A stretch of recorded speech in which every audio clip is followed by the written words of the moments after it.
கண்ணில்லை என்றாலோ நிறம் பார்க்க முடியாது, நிறம் பார்க்கும் உன் கண்ணை நீ பார்க்க முடியாது. குயிலிசை போதுமே, அடக்குயில் முகம் தேவையா?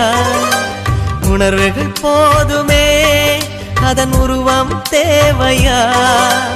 கண்ணில் காட்சி தோன்றிவிட்டால் கற்பனை தீர்ந்துவிடும்.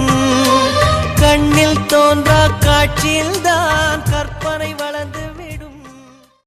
கேட்டு பூட்டி இருந்தா மொட்ட திரிச்சு குதிப்போம்.